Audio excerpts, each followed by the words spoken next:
Hey, welcome back, guys. Today, I'm going to get into my Attack on Titan series review, and joining me is my lovely girlfriend, Kay. Hey. So, we both finished the series around the same time, but we did not start at the same time. I started back in 2013 when the anime first came out, and it hooked me immediately. But I'll get more into that later. Kay, when did you pick up the series? I definitely started with the anime maybe 2016 or 17, and I watched the first 2 seasons. Fell in love, especially with the second season. And then I did not get back into it until January of this year, when we started over, watched until, I think, episode 8 of season 4, and then wherever that left off, I picked up from the manga and read till the end. I would say 136, I think, and then weekly until it ended. Monthly, you mean? Monthly, yes, if only weekly. That would have been... Yeah, so I had potentially only one hiatus throughout the entire series. When I was reading the manga month to month, the Uprising Arc, actually, that's when Historia became a character, more than just Krista. I don't know. That part dragged on really, really long during the monthly serializations. I just couldn't keep up with it. Eventually, I got bored, and then I picked it up again, I think, when Season 3 Part 2 ended, and man, I'm glad I did, because Season 3 Part 2 is my favorite season. Oh, we swept through easily. That, yeah. Nah, man, dude, I cry every time. The emotional moments, really, really great. So, let's start from the beginning.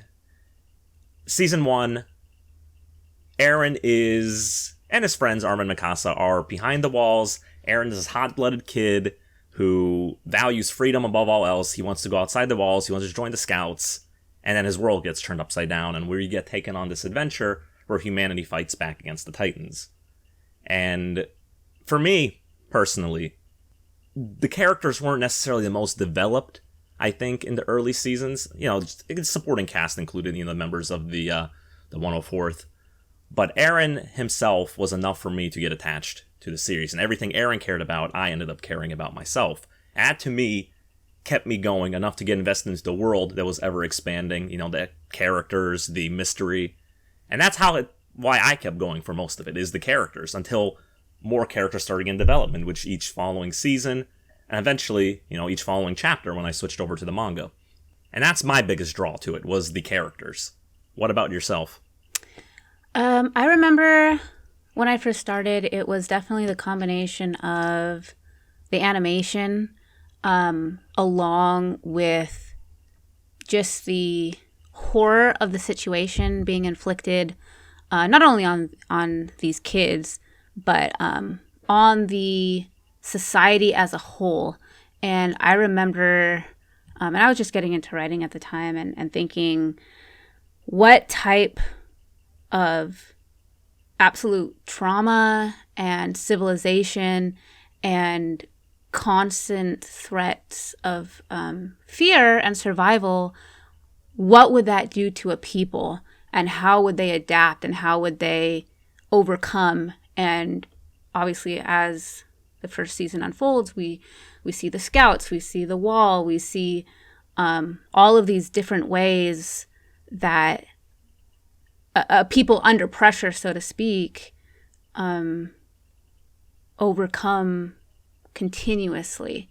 And the way that they don't, and the way that affects people who can't take it anymore, or who straight up fail, to keep people alive, such as the scouts, and every time that they're coming back. And from the very first episode, for me, the very quick unveiling of the behind the walls, you see the book with Eren and Armin, and then boom, the wall breaks down and his mom is eaten.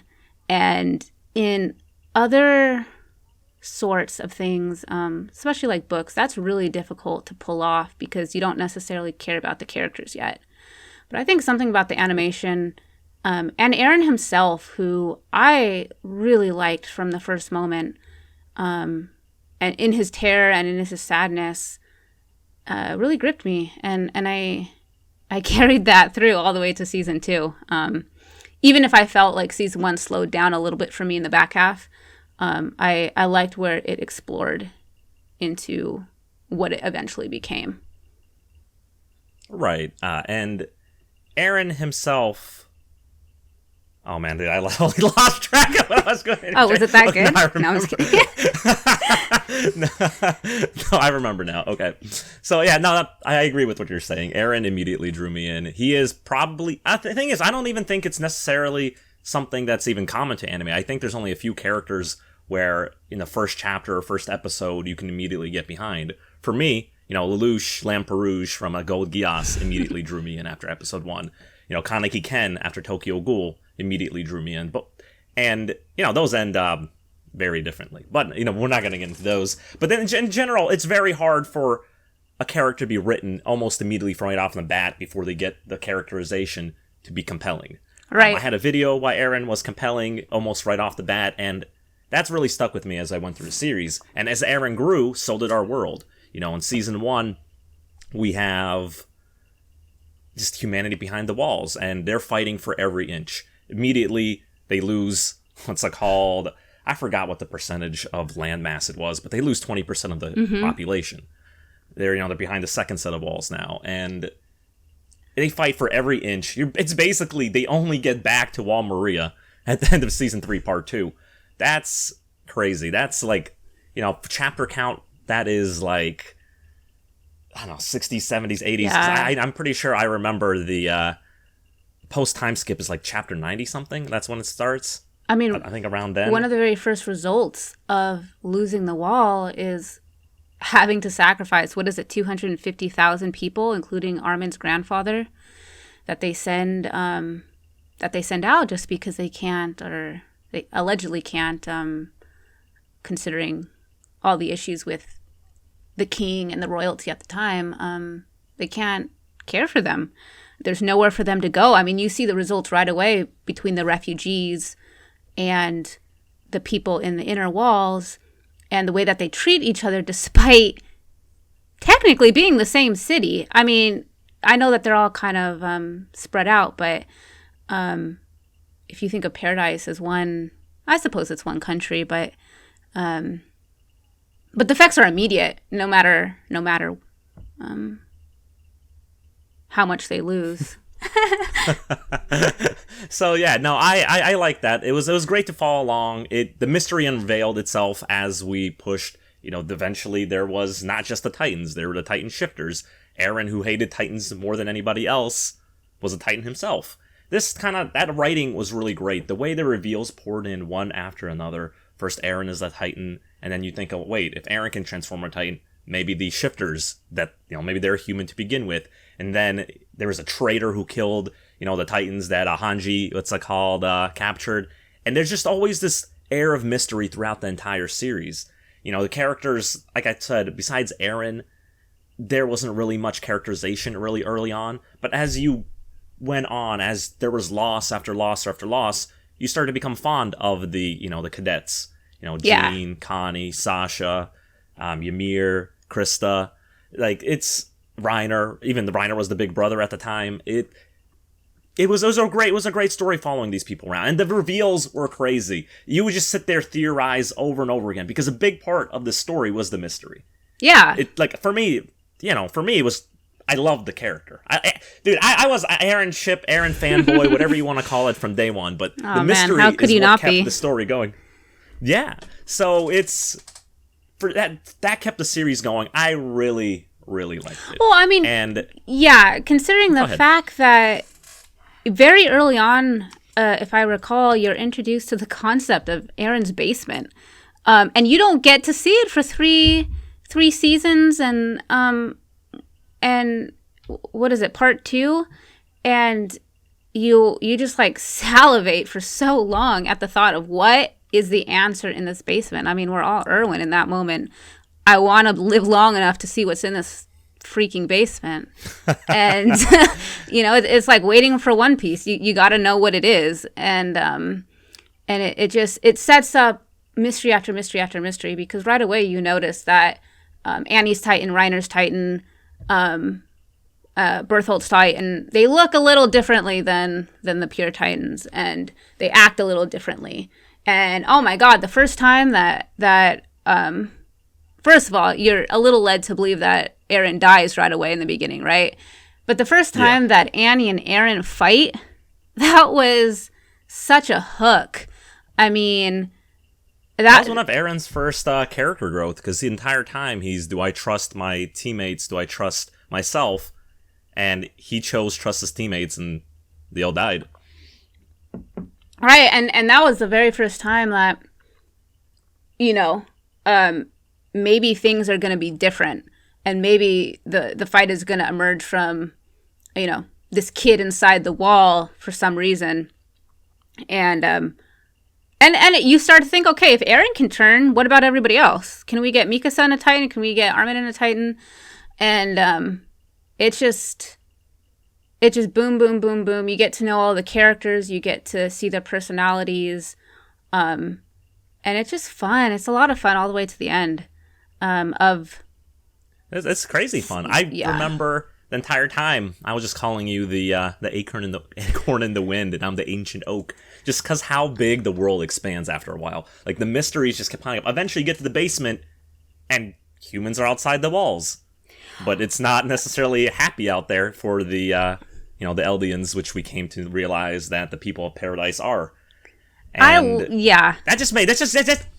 that's crazy. Like, we went from a world that it was just fight the Titans to suddenly, it's all humans like always. I mean, I don't need to tell you the biggest lover of the end of Season 3, Part 2, when Eren is standing in the ocean, and you can wax poetically about that as we go along. But that's the best scene, not even just an Attack on Titan. It is the best scene out of a lot of different anime. That is just such a powerful scene. Because we're excited, you're excited, like, the squad is excited, and then you have Eren standing in the water, and he's different, and he says, guys, you know, he says it a lot cooler and everything, but he's like, you know, what if there are enemies out there? Cooler than you? Cooler than me? Yeah, I gotta give it to him. In that moment, because you even see Mikasa smiling, you see Armin picking up his damn shell, and you know, Hanji and Levi and Sasha, and you're happy for these characters. You just, like, one of the craziest seasons. They've just defeated Zeke. Levi, you know, has lost Erwin, and they've made the choice to save Armin, and it's just like, it's a scene that's just supposed to be this sigh of relief. And I love the first 3 seasons so much, and I love being on Paradise, and I love the mystery of all of it. And I'm not knocking Season 4 or the subsequent chapters that are associated with it. So much happens, oh my god. Some of the best writing ever happens in those chapters. But you know that scene when Eren's crying and he says, I was really disappointed when I found out that there were humans beyond the wall. Oh, yeah. I low-key, a little bit for me too, because I felt like I knew things were going to be changing. And they changed. And they changed, yeah. And I feel such moments of happiness when thinking about the first 3 seasons. In that it was before Gabby. It was before Gabby. Gabby. It was before a lot of things, and that's not knocking what's gonna come after Season 3, because almost the majority of it I love more than obviously a lot of other manga as well. But I think that there's something really special for me about the first 3 seasons that are not necessarily captured, elsewhere. Yeah, no, I remember you were just telling me, like, I hope they go back to Paradise. And I mean, they do kind of, right? The battle for Paradise. It's different, though. The Marley invades. I mean, because that battle was pretty sick. Like, I'm telling you, everything. You know, on the rewatch, when Season 4 just came out on the rewatch, I was really bored through most of the season. It is just a lot of setup, and they don't even pay off everything, right? If you guys watch season 4, they cut off what happens to Zeke and they cut off what happens to Levi, whereas, if they're following the manga chapters, you actually know what happens to them. Yeah. To an extent, Hanji jumps with Levi into the water before the Marley invades. So basically, season 4 was set up to be extremely hype. It's gonna start off with the battle, with Zeke and Eren versus everybody, and it's crazy. And then Zeke turns everybody into Titans, and it's super. It's just basically what season 4 part 1 was building up to.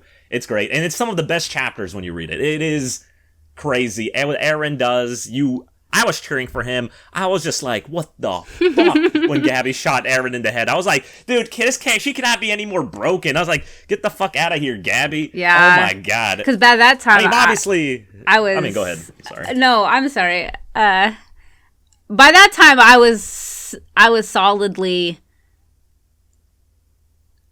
low-key rooting for Eren. So to see his head be cut off and to see all of his potential plans go to waste because this little soldier girl from Marley shows up and can't be stopped. I mean, remember when she runs across that field and takes down the train tanks by herself?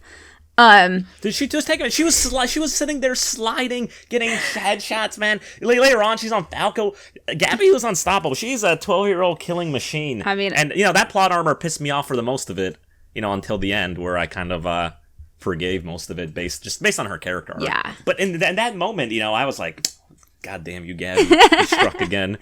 And then especially, because she was like super terrified of Eren, or a few chapters before that, right? She basically, talked the mean game, and then Eren Yeager showed up. Right. And I mean, I guess she had to show off a little in front of Piak or whatever, but I So no, Eren is and Eren just kept being great.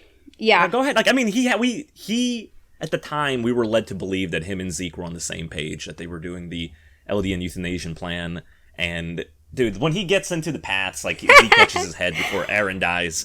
Oh, my God, dude. He was just like, why would I ever do that plan, dude? He makes Zeke cry. When he turns around and he says, why would I ever agree to that, brother? Like, and you see Zeke shocked for the first time. That was one of the most powerful scenes ever, because then finally I felt like I could just release a gasp of relief. Like, Eren has not conceded paradise. He has not conceded to this euthanasia plan. He has retained his ideals for freedom and for choice and for the future of his friends and his family. And it just... And I won't say that there aren't moments of the first 3 seasons that didn't disappoint me. I think that there was, and you can correct me if I'm wrong, I think that there was a lot of dialogue cut between Historia and Eren that I would have liked to the have original seen. Wit seasons. Yeah, no, the original Wit seasons were cutting a lot of dialogue from the side characters. They gave a lot of Armin parts to Mikasa. They cut a lot of the other interactions Eren had with people. Maybe Wit was really shipping. No kidding. And they worked, right? When I started going into the manga, I was still all about Eren Mikasa.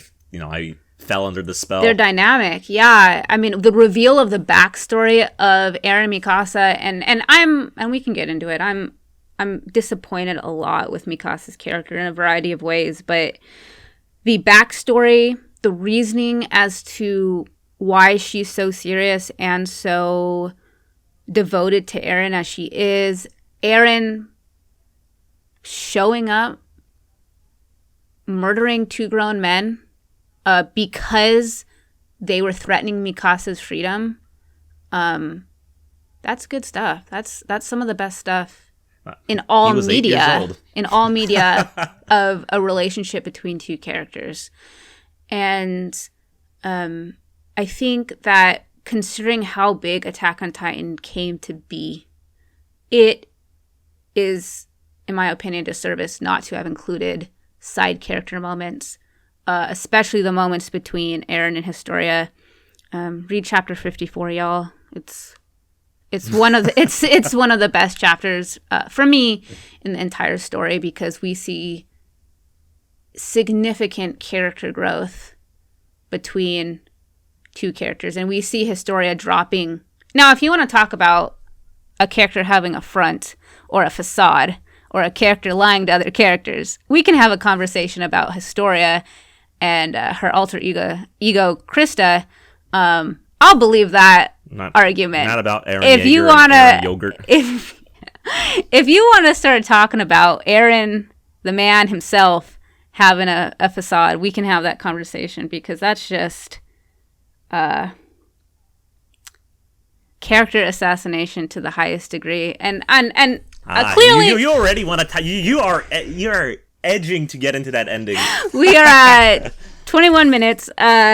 No, I'll just say that, backing up a little bit, we see a lot of pieces falling into place over the course of the manga, and the growth that Eren shows from, essentially, I mean, I'll give it to you that Eren, a little whiny, a little babyish, growing up. That's how he starts, right? And that's how you have to start in some ways. I mean, look at the way and where he comes from. And he's not even the best scout member. There are plenty of scout members, including Mikasa, who are better than him. And that's, clearly that's tough for him. And he has this power that he can't utilize properly. And there's not even anybody to teach him how to do it. I mean, you could say that there are some mentor roles in Attack on Titan, but it's not like a lot of mentor roles like you might see in My Hero Academia, One Piece, and things like that. Eren essentially has a lot to figure out on his own, but we see him do it. And one of my favorite pieces of dialogue that he has in the middle of the story is him saying something to the effect of, "I thought I was strong, but it wasn't me. It was Historia who was strong. And I realized that I've been weak this whole time." And I mean, that's just so cool for a main character to come to that realization. No, that was super great. And, this is a little after that is when they go see Shadis, and he tells him about his mother, and that's how he gets the whole, it's because I was born into this world, right? Because his mother says he's already special just because he was born. And, that's not even the first time. So that's not the first time, in the story that was said. It's, chronologically it was. But there was a time when, I think it's when he's trying to use the rock to block Trost so the Titans don't pour in. Yes. And, Armin's trying to wake him up. And he's like, "Eren, do you remember? Why did you want to go beyond the walls?" And Eren's answer is simply, "Because I was born in this world." Eren has so many of these hype, cool moments. He goes up to Reiner, that's like called, and says, "I keep moving forward until all my enemies are destroyed." He tells his brother, "Because I was born." It's like, he has these big, great character moments, and this is what I love. Like, eventually, for me, it all became about Eren thing. The mystery was great. The mystery kept the early arcs alive, and then we get to, Marley. We get the post-time skip stuff, and there's a little bit less mystery, right? Instead, it's more like political stuff, character factions. There's the Jaegerists popping up, then there's the, the Volunteers, then there's the Alliance, there's just the normal Paradise military, and you have a different type, and then you just have the Warriors, and there's just so many different factions, and it's a different type of story, a little bit less mystery. But that doesn't mean there's not, any questions left, because then we start, when the rumbling's about to start and everything begins, we start getting these big reveals of how Eren influenced Grisha, what's it called, to, kill the Rice family. We get what's it called, these memory shards of how we signed out when Eren, kissed Historia's hand or whatever. He saw a whole bunch of things, and, and you're trying to figure out, hey, when these memory shards happen, how they could happen. And just this whole bunch of different theories once you involve Paths, and once you involve Ymir. Because we also get Ymir's backstory once he enters, Paths with Zeke right before the rumbling starts. Yeah, and it's one of the most horrific backstories ever, and it's done, obviously, up until that point so well. We get a little bit of information of where she came from, who she was, why she's still holding on. It's just crazy. I mean, Eren and Grisha's relationship is, I don't even know how to categorize it. It's crazy. It's but you know, I mean, it took a different turn once older Eren got involved. right. But one of the moments, and it goes something like he's talking to his father, and it's his determination, and he says to Grisha something like, "What are you doing? Stand. Did you forget that your sister was eaten by dogs?" And it's like it's a scary, powerful moment, because this is all just accumulation of not only who Eren's turned into, but look who he's talking to. He's talking to his father. I mean, you have to have a lot of guts, not only to talk to your father that way, but to remind him of the worst moment of his life. And for sure. And it's just it's a shame that let me tell you, that moment was really, really cool, right? But the thing is, and this is the problem that doesn't happen until later. So, the people who watch the channel know my feelings on the ending. But when they introduce Eren interacting with the past, that's essentially now introducing time travel. An element of it, right? He's not actually traveling to the past, but if you can affect the past, essentially the same thing. It introduces time travel as an element to the story, and if it wasn't done carefully, and spoiler alert, it was not with the ending we got, but I loved it at first, and then this is talking after everything, because there was some part during that conversation that he showed Grisha something that changed his mind, because we have Grisha begging Zeke to stop him, don't let this happen, he's not going to do it, and Eren shows him something, and Grisha changes his mind, and he gives him the Attack Titan, and he gives him the Founding Titan. So Eren showed him the future. Yeah. With the ending we got, remember, Eren can't show him anything past his own death. So I like I said, now I'm getting too far ahead. I will not. I always take an opportunity to shit on the ending when I get, man. We'll get there. We'll get on there. Yeah, it's hard though. It's hard to talk about. Oh, go ahead. No, I'm sorry. I was just gonna say, and we will get to the ending. It's just hard not to celebrate all of these moments and talk about, like, oh man, that was so cool. That was so awesome. Like I really resonated with this part in chapter 121. To not feel a little jaded right now about how it for sure. It all accumulates at the ending, and and we'll get to that. We'll get there. So this part of the story, let's just say Eren now starts the rumbling. You have that big scary Eren Attack Titan face that they do, and he rumbling starts. What is the story out of right now? Out of 10 at this part of the story, what is it for you? Right when the rumbling starts to happen? Yeah. Well, as soon as Eren announces the rumbling and the Titans start marching, what out of 10? What do you rate the story? Oh, baby, this is a 10 out of 10. 10 out of 10. It's great the way it led up to the decision to do the rumbling, because we started getting some. It's a little fuzzy now, but we'll start getting some flashbacks of Eren and the gang going out into the world. Where Eren meets Ramsay and he cries in front of him. We get this stuff that's humanizing him, that the decisions he is making, he isn't making them lightly. He has thought about it. He grabbed Hanji earlier in the story. He says, Hanji, tell me, it's what to do. Essentially, he's asking her, what else is there to do? He racked his brain. He rejected Zeke's. It's important to being born in this world.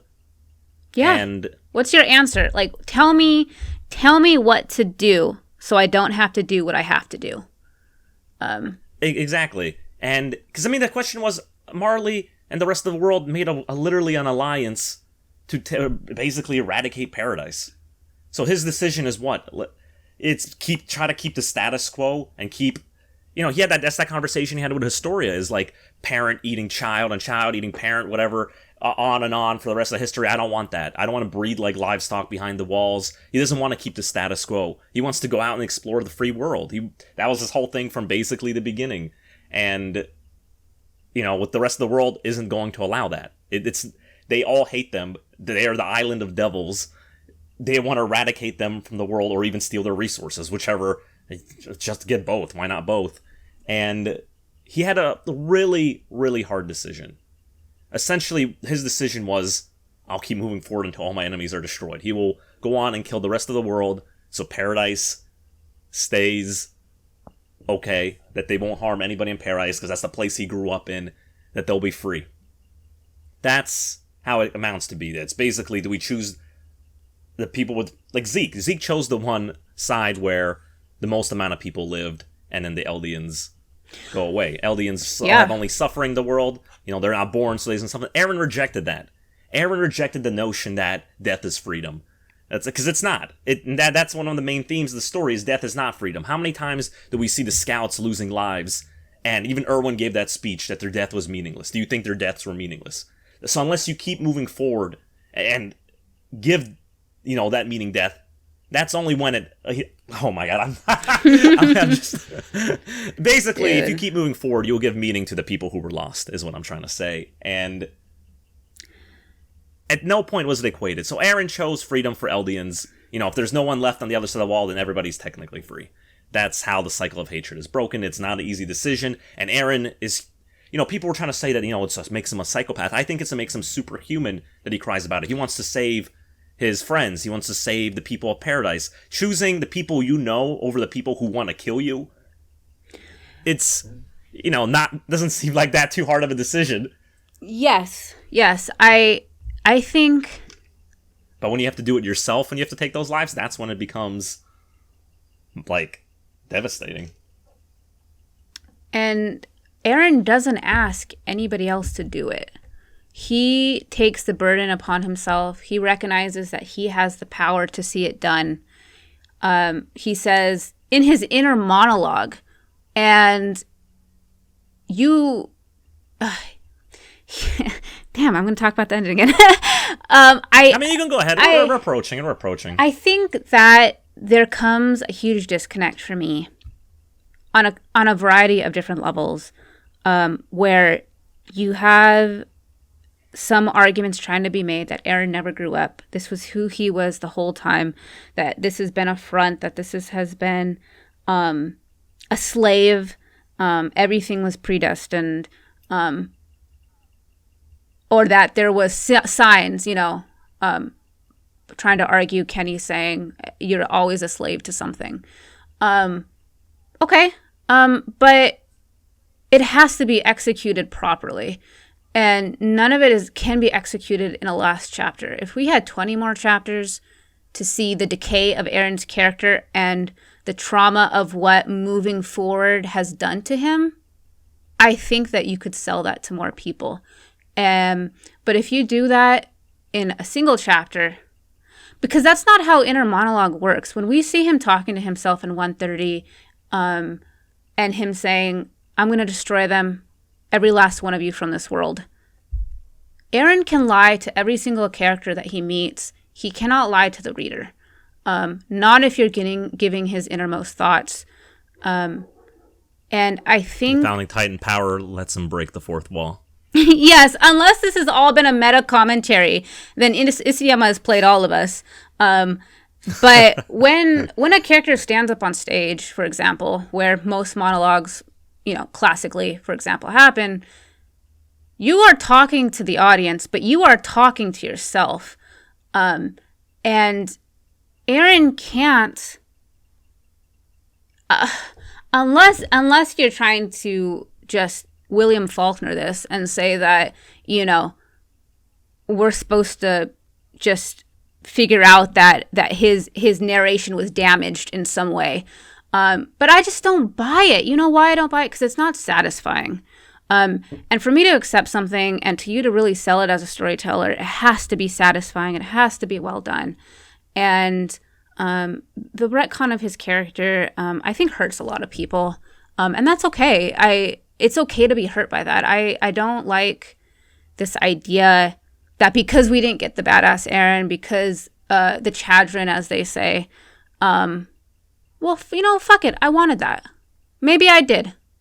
Because he's been built up to be it. I don't think that makes us wrong to want that character that we were promised.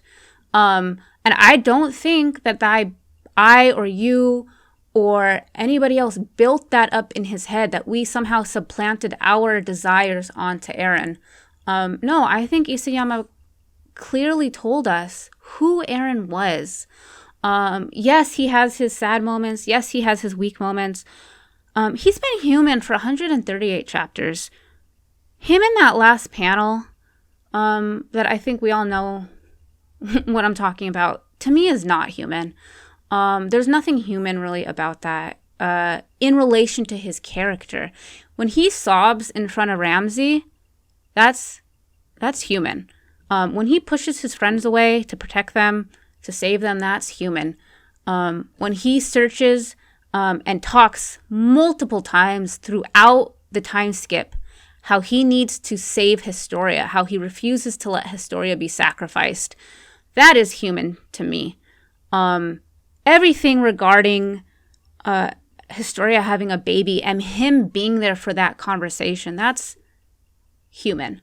And we never got the second half of that conversation either. Never. Which, I mean, if somebody... Let me just put it on record.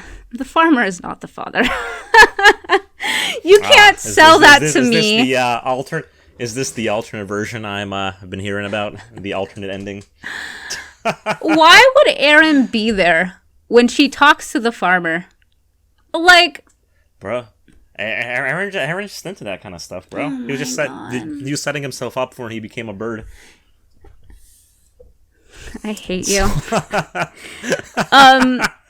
No, let me tell you something. And this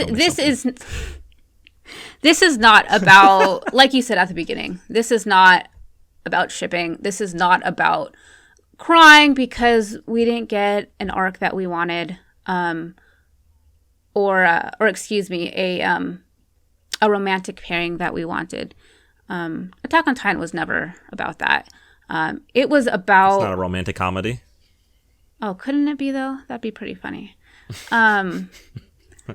Ending's pretty funny. It's about... Okay. Eren says to Historia, "You're the girl that saved me that day. The worst girl in the world." Where did that energy go? Where did that gumption... That's the only time in the... that's the only time in the story he wasn't lying. He was telling her the truth. He really loves Mikasa the entire time. There was no deeper meaning. All the parallels between Historia and Ymir. No parallels there. Mikasa and Ymir. They were really the ones destined to be with each other. Parallels. No. But so... No, please finish and then I'll go. No. Please. You will let me talk. Thank you. So, I was just going to say there's a lot of stuff like this that we're just even discussing, that there have been many moments where the the fan base has been split. And, as I was saying, 20 minutes ago when I was last talking, that, when the rumbling started, there are a lot of people who dropped off of Eren's side at that moment, because that's the same time the Alliance formed. So there ended up being two camps, the Alliance and the Jaegerists, and honestly, it's fun being part of a community that cheers for one way or another. Oh, absolutely. Yeah, shipping wars are fun. Attack on Titan wasn't necessarily the story that shipping wars should have started in, but it's fun to argue. It's fun to discuss. It's fun to theorize. And theories are meant to be picking apart textual evidence. And that's all I have to say. I mean, and people provided. Yeah, no. Please. The subtle. So, but no, there are theories, for both sides, for the Alliance win that, should have been well done, or the Aegirist end. And I mean, the theories that came up were crazy, dude. The alternate universes, the time loop, because, he woke up crying at the beginning of the story, the A&R ending, my ending, the best ending, this undisputed. I don't care who you are. I know the majority of the fan base would have hated it, but it is the best ending because it actually would have stayed with the narratives and themes presented with the story. It would have been deep, in my opinion. It would have been a message. There would have been stuff. There's no message. The messages were all slaves. All of us. We're all slaves to something. We learned that in chapter 69 when Kenny said it. The rest of the story was just Aaron proving it. That's all you need to know. I'm slave to tangerines. Let me tell you. I'll straight up tell you. Turn into a tangerine tree, please. I hate deterministic things completely. Man, it's like called Final Fantasy VII had a remake, as you know, we both played through it. And they included a original plot that was not in the first game about defeating Destiny. I think a lot of people hated it, the ones who expected the original. But for me, I'm like, yeah, fuck Destiny. That's like I literally am against any determinism completely. It is not interesting, and I think if you are going to go for a determinism type of ending or story or whatever, it needs to be made that way from the beginning. You cannot take your character and try to do some sort of subvert expectations like D&D from what's called Game of Thrones. And yeah, they really subverted everybody's expectations. It's not interesting. It's not fun. Even if there is somehow some deeper meaning behind it, it's not enjoyable. And so when I do my reviews, right, when I finish a series and I'm thinking, what do I give it through 1 through 10? I'm not thinking, oh man, that really made me think. That's like, what a beautiful panel art. Sure, some people out there are sitting there going, the art was good, blah, blah, blah, blah. For me, it's just how I feel. Do I feel that was enjoyable? Yeah, I can explain, how my feelings came to be, but at the end of the day, it's just whether I enjoyed it or not. And I finished the story not enjoying it because, the rumbling starts, the alliance forms, the fun of everybody theorizing the ending, Alliance versus Jaegerists, all the memes. It's good stuff, but Aaron essentially goes to sleep. We lose his point of view, and that hurts the story so badly. Yeah. I don't even mind him being a villain and the Alliance winning. Give my man a point of view. When we were watching the, Return to Shinsigama... Dude, I can never pronounce Shinsigama. I can never pronounce the town. It shows you're not a true fan. It truly shows I don't know how to read. I can't wait till season 4 part 2, and then they'll really... And then I'll... Can you please learn how to read so that you feel differently about this ending? Dude, this is why I'm waiting for the dub. Catch up. So, it's... I don't even know. I just lost my train of thought. Please go on. I'll bring it back. You lose by not providing a point of view. For so much of the end of the story, you lose who the main character is. This isn't... unless somebody tells me... convinces me otherwise, this isn't Mikasa's story. This isn't Armin's story. This is Aaron's story. With them as a part of it. Aaron is our main character. He deserves some sort of closure than what we were given in his final panels. It doesn't even feel like closure, to be honest. And because that scene with Armin, right? That happened while Armin was still on the boat. So, and that's the last time we see Aaron talking.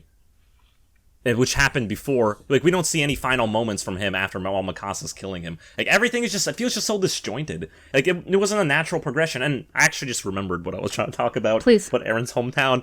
When we're seeing Zeke fight the Survey Corps and Erwin, when we see Reiner and Bert fighting, Armin, Aaron, and the gang, Mikasa, we're getting the point of view of Zeke. We're getting the point of view of Reiner. We're getting the point of view of Bert. And they are killing all the scouts, and we're still getting Zeke's point of view. He is literally murdering all the rookies, including Erwin.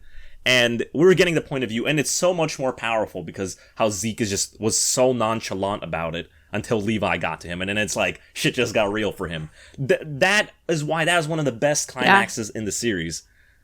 For me, where's the climax in this ending? Aaron is asleep. They're just fighting, what's it called, fodder. In universe, they shouldn't be fodder, right? They're literally Titan shifters. They should not be fodder. They should be like murdering the Alliance, but that's a different story because there's a lot of them. The law of ninjutsu means that they're all weaker as a result. I think it's called the law of conservatism. And basically, the more ninjas there are, the weaker they are. But when there's one ninja, they're extremely powerful. So in this case, when there's one Titan, they're extremely powerful. When you have a bunch of Titans everywhere, then they all get nerfed. And that's not satisfying. Even when Aaron becomes this colossal attack on Titan, becomes this colossal attack Titan, there's no weight to it. Him and Armin punch each other sometimes, and that's pretty much when Mikasa decides, I finally have the resolve, and then she kills him. And that's after killing him right before with. Oh my god! I didn't even talk about the 137 and how for me. So there's. Oh my! I'm all over the place now. I've riled up. I am riled up. I didn't mind the Alliance chapters. A lot of people in the community who were Jaegerists, at least, really, really disliked the Alliance chapters because Eren was sleeping and they just didn't enjoy it. I didn't mind. I didn't think they were the most exciting. I think the pace slowed down a little bit. The rumbling was going on for a while. I didn't really dislike those chapters whatsoever. I just kept thinking, just a plateau, just keep going forward. 137 hits, and that's when all the bullshit hits. We got Armin's talk no jutsu. We got the ass pull of everybody being us, like all the friends of the past being summoned to help. What's it called? And people were like, no, it wasn't Zeke who summoned them, or it wasn't Armin who summoned them, it was Ymir. Ymir's not even explained by the end of the story. Nah. What power she has or anything. I don't care. It's all bullshit.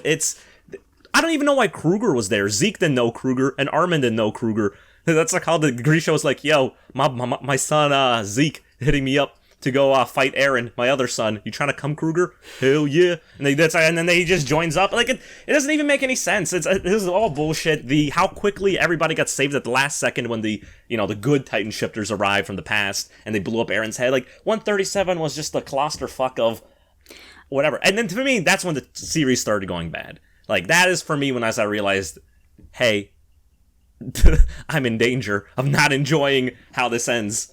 Right. And I think that the execution just wasn't there in the way that it was in the other arcs. I think, what is the monetary value of a baseball to a leaf?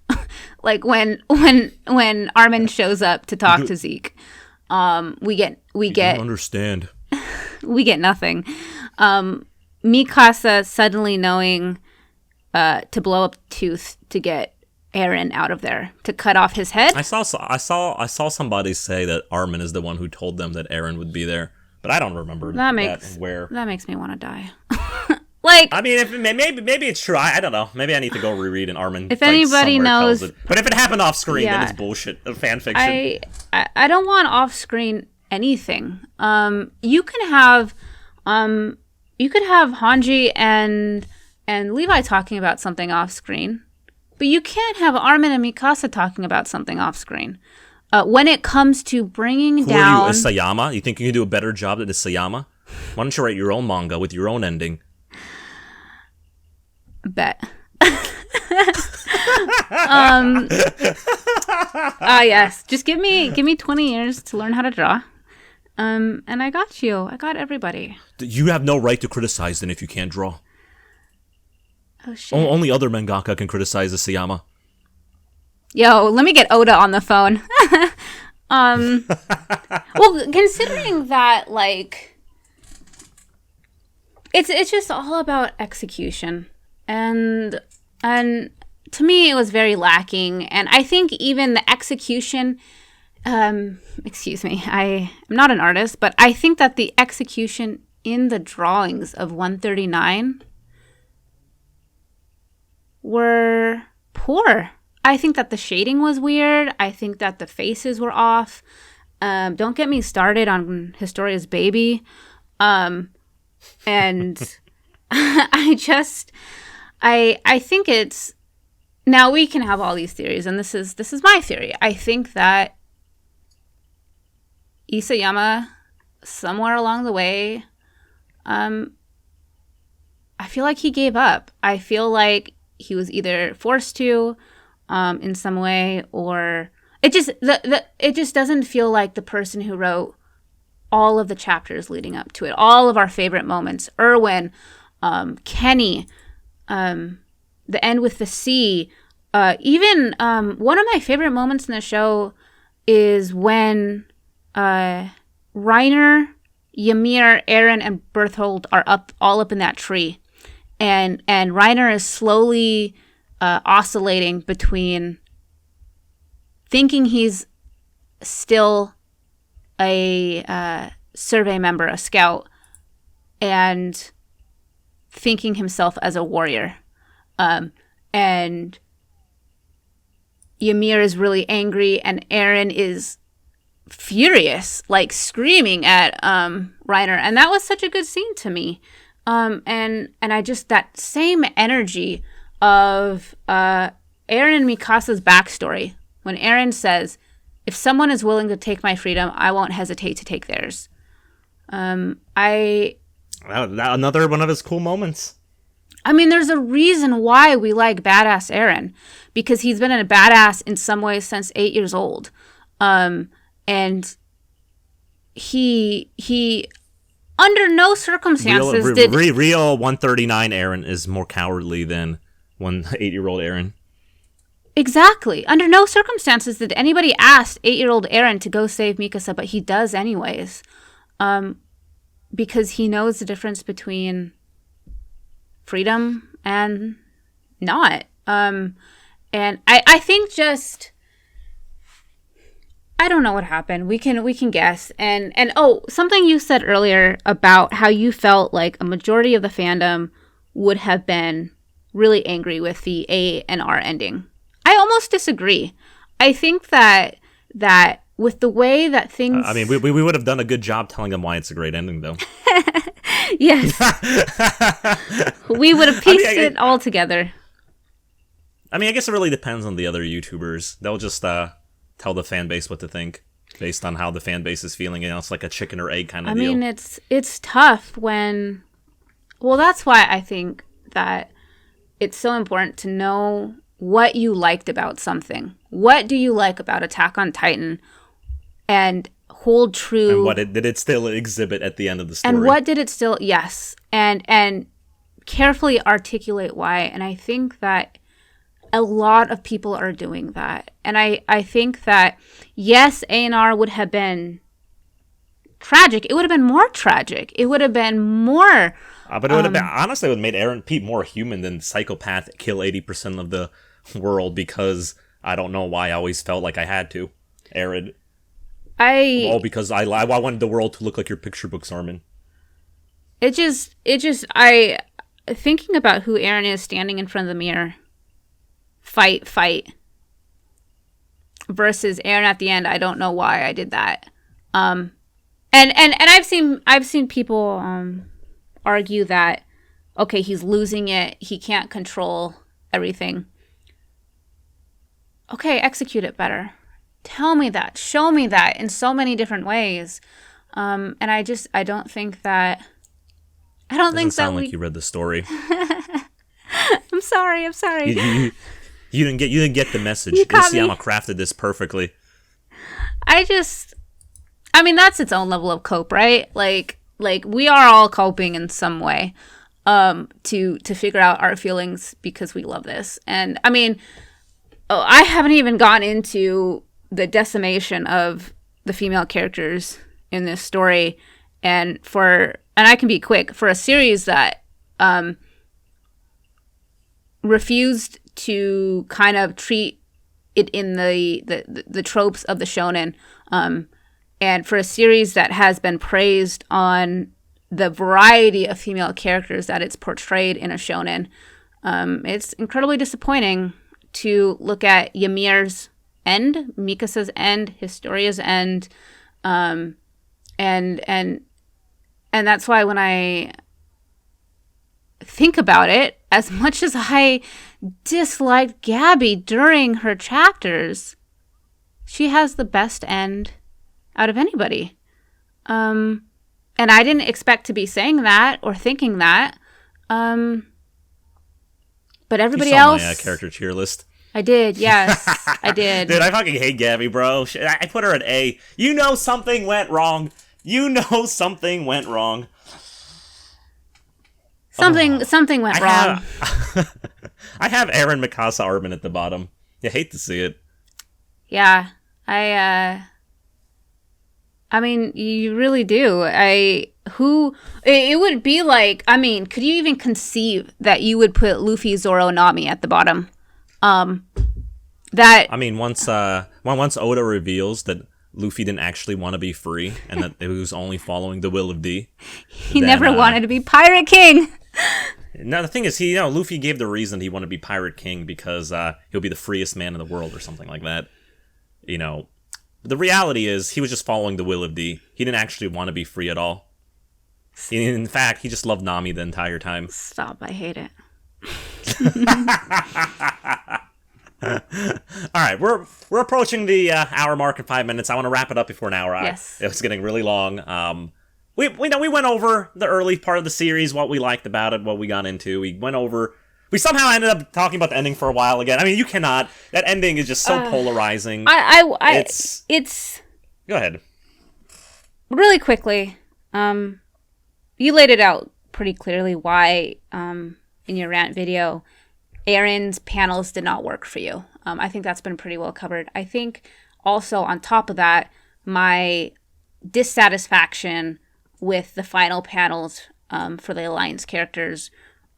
What is Reiner and Annie and Pieck doing there? I don't know. Annie had no remorse. Reiner who was one of my very favorite characters in the entire series, based on sheer complexity of his character, has been reduced to... Did you imagine him sniffing your handwriting? Oh, that just makes me feel warm inside. Has been reduced to comic relief. Jean is a horse again. And I know that made so many people warm and laugh, but to me, it feels like emotional bait. And I think you covered Chapter this, 10 out of but 10 because it was emotional. I just feels like we're being offered something and supposed to take it because we're seeing our friends again. And we're supposed to trust in Armin again. And the whole world, 20% of the world is in gigantic. Paradise is 50 years behind.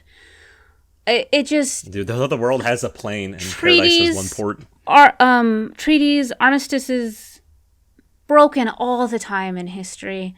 You're telling me that the rest of the world who has tanks and airplanes would betray Paradise with its abundant resources at only one port? I just saw... And then after they just finished, what's it called, murdering 80% of the world's population, and what's it called, while they have a fascist government that's pretty militaristic, you think they would be attacked? No. It's impossible. This is a peace ending. Oh, man. It was all worth it. None of it was... Lesbians are free. None of it was worth it.